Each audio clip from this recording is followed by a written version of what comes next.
News 1226, honored with 4 Emmys and proud to be on your side. Thank you for trusting us with your stories. Live from Augusta, breaking news. We begin with the positive breaking news tonight. Thanks for joining us. I'm Ashley Campbell for News 1226 at 11 on WRDW, WAGT, and now streaming live on WRDW+. Injured Richmond County Deputy Victor Rodriguez, who was shot twice yesterday, was released from the hospital just moments ago, earlier this evening. He was surrounded by the sheriff's office.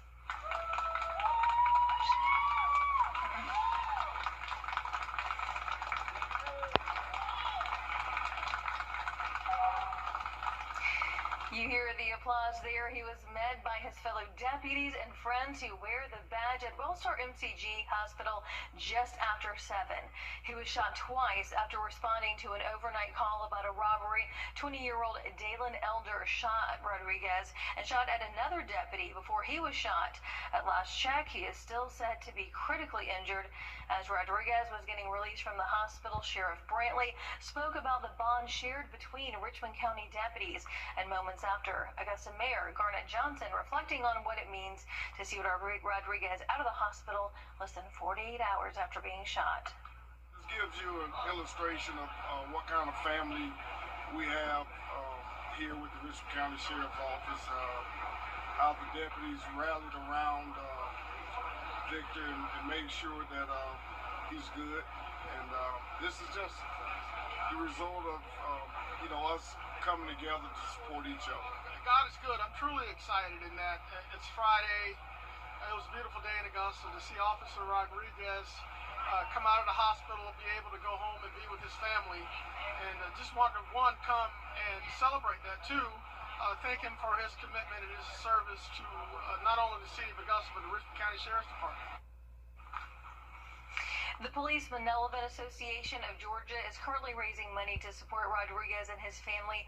All of those proceeds are going to help cover things like medical bills, household expenses, and everyday costs. It's Friday night, where the best of high school football is here on News 12. Under the Lights, sponsored by Chandler Law Firm.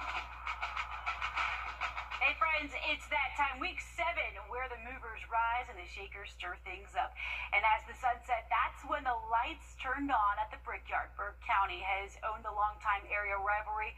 It's Bears, it's Bulldogs, and it's a showdown with region title stakes on the line. And Joseph Doring is on the sideline. After starting with one of the more difficult schedules in GHSA, Thompson now finds their footing with a signature win over Burke County, their first in 4 years, and one that puts them on top of the 2A Region 4 standings. Down but never out of it, Thompson trailed 7-3 after the half, only taking one play for disaster to strike. Bulldogs quarterback Markavion Jones tries to float one out of bounds and instead gets picked off. Burke County would only need one play after that to take advantage of the mistake. Bears would go up 14-3, then the sleeping Bulldogs woke up. Thompson would burn 8 whole minutes off the clock before Zay Brinson finally got them into the end zone. A fumble by the Bears in their own territory would flip this game upside down. Thompson would take the lead following the turnover, then a chance to ice it with another score. Third and a country mile, Markavion Jones making everyone forget about the mistakes earlier in the game. He takes it all the way to the crib, getting what would be the final score of the game. I think he kind of learned and he grew up a little bit, because now he comes back, he pulls it down, and he tight ropes the sideline, and I was shaking my head because it was a heck of a run. Thompson improves to 2-0 in region play and now is in the driver's seat ahead of Burke County. Coach Stevens, I love him. I respect him a lot, and many people can't say they have beat that man now. And to be able to put this thing together tonight, to kind of finally get over that hump, it feels real good. Oh yeah, all of this happening on Coach Youngblood's birthday. From all of us here at News 12, Coach, happy birthday.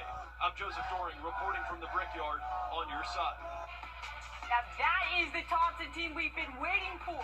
Laney made the quarter-mile trip across town to play their friends Tyshawn Burton.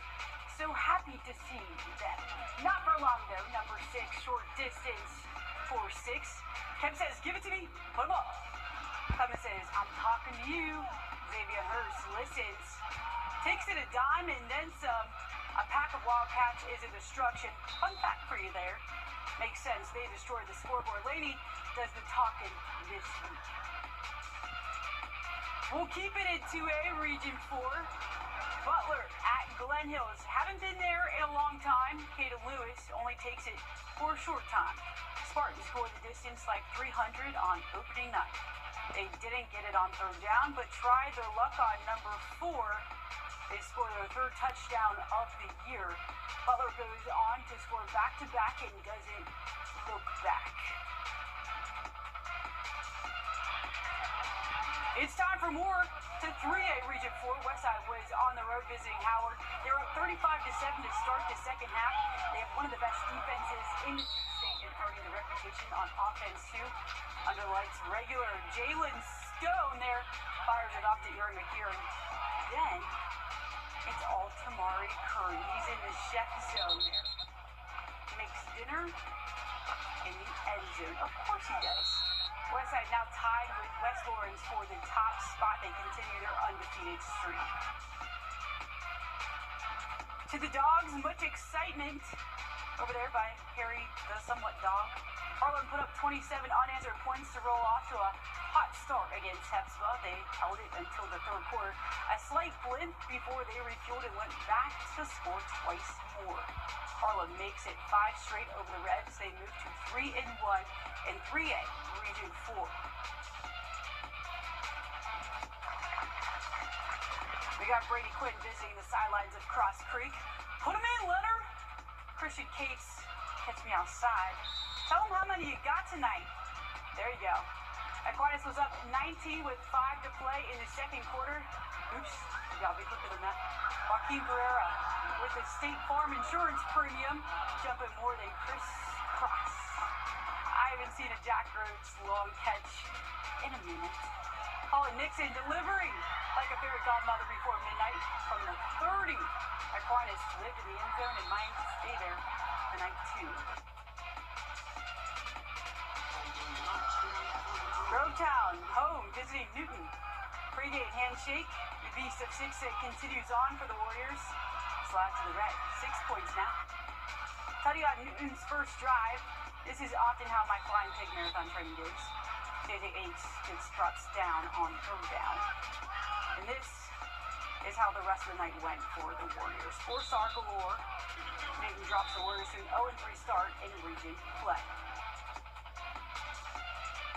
Evans and Glen Academy face off at Knight Stadium with both teams looking for a vital region win to stay in the Class 5A playoff picture. Glen Academy made a 3-hour trip but controlled this one from the jump. With the first half running down, quarterback Aiden Wilson fools the Knights with a keeper down to the 5-yard line. And on the next play, DJ Creighton gets in the end zone from 5 yards out to give Glen Academy a 24-3 halftime lead. Evans trying to reset out of the half, but Knights quarterback Trip Ferguson never sees James Kennedy coming.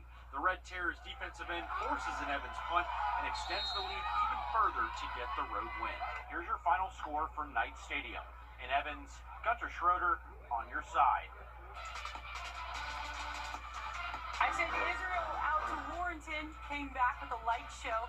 Thank you for not playing the Georgia second down song while you were at it. Jamar Young, he's just so far gone. Can't coach speed. He had the Screaming Devils maxing out our volume at the station. And of course them too. LaChance Burnett, remember the name. Here's the score while you watch 1, 2. To the GIAA, quick intermission for the homecoming queen. To go, girl. It's October 3rd. You know what that means. Thanks to more. Right to score in the burn book. That was the first score of the game, and it happened in the third quarter. First time we heard that too. Is that Baker Mayfield? Crazy. How about some more? Thanks to more. Briarwood moves to 1-1. Prep moves to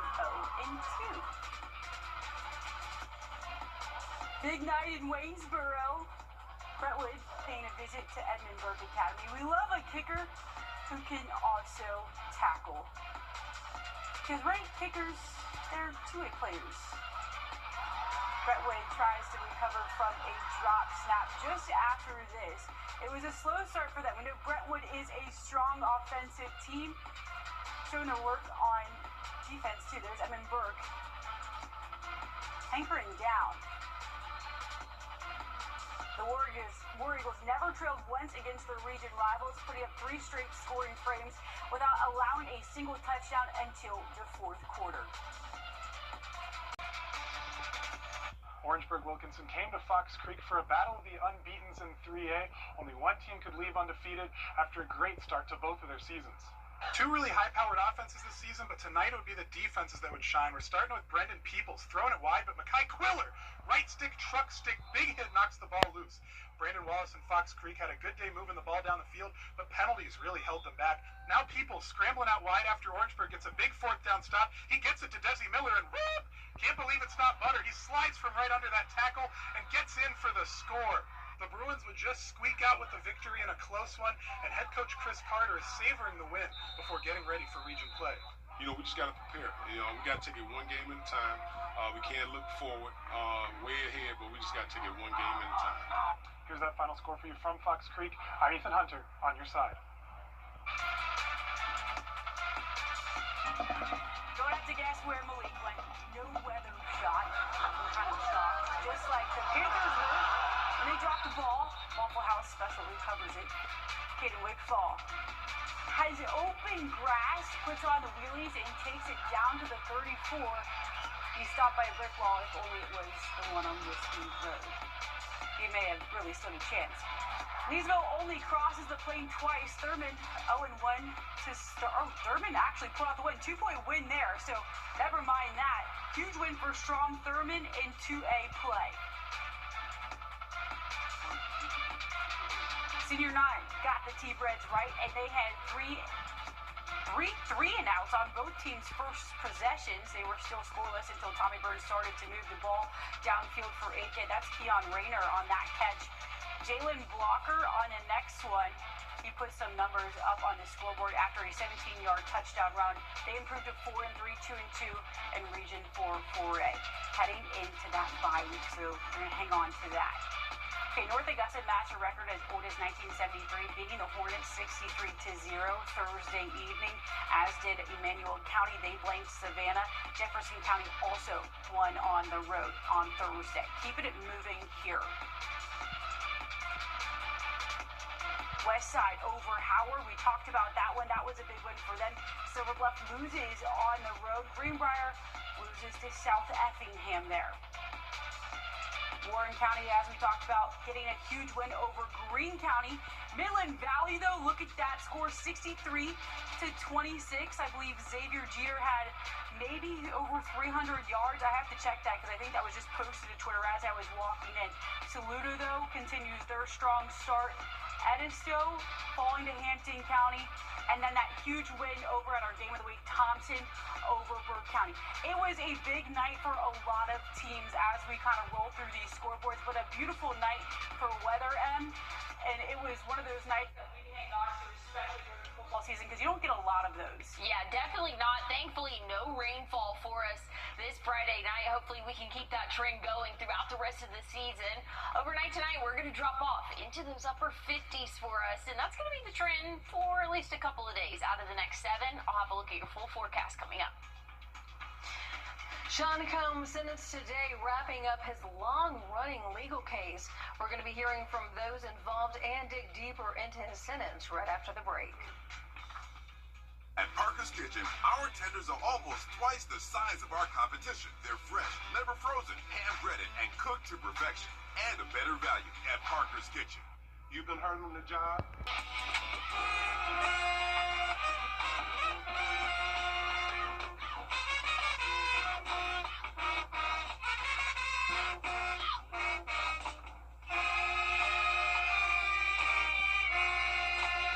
This is Glenn Hill's band, and every week I am responsible responsible for choosing which game this gets filmed out.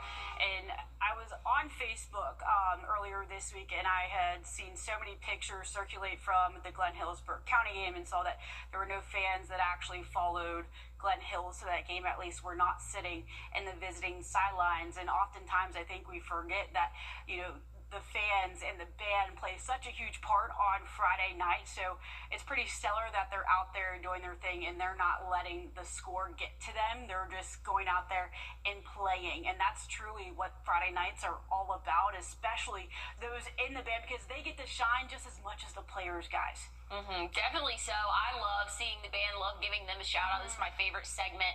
But I will say the band's always there. We're always cheering.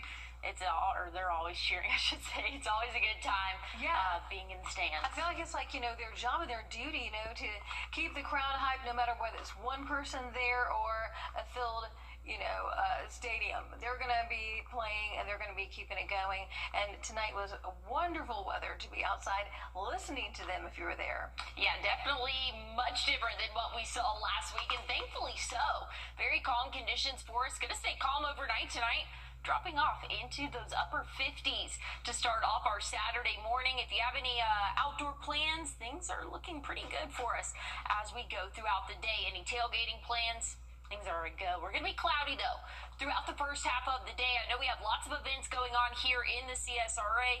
It's just going to be cloudy, really not tracking any rainfall for us for your Saturday. We'll warm up to right around that 82-degree mark, but like I said, things are looking mostly dry, and I love it when the new model run comes out right as I'm on TV. But anyways, we'll have that chance of an isolated shower, but I really do think most of us will be dry.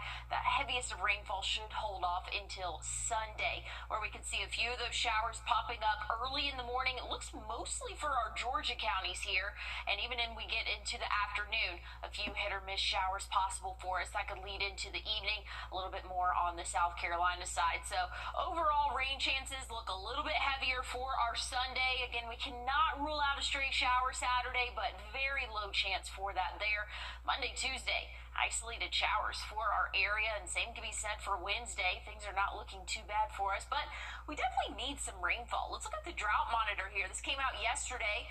Abnormally dry in this yellow color here, moderate drought conditions in that tan color. So definitely something that we could use as we go into October, which is historically the driest month of the year. So any rainfall we can get is definitely going to be something that we need.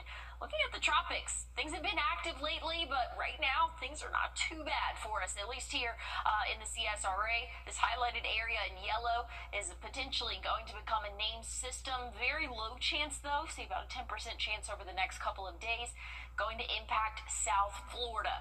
This could bring a little bit of moisture to our area, but not going to impact us much at all. Now, we have to keep an eye on this orange area here just off the coast of Africa. A wave is expected to develop, has about a 50% chance of becoming a named storm over the next 7 days. So that'll be our next one to watch, as it's likely to go throughout the middle of the Atlantic, and then we'll kind of have to see where it goes from there. Here's a look at the next 7 days for us. We'll be in those middle and upper 80s by the start of next week, but a cold front will push through in the middle of the week. That's going to help us cool down. Check it out. We'll be back in the 70s Thursday and Friday. All right, thanks, Emily. Now to developing news that we first brought you today as breaking news. For the money you need.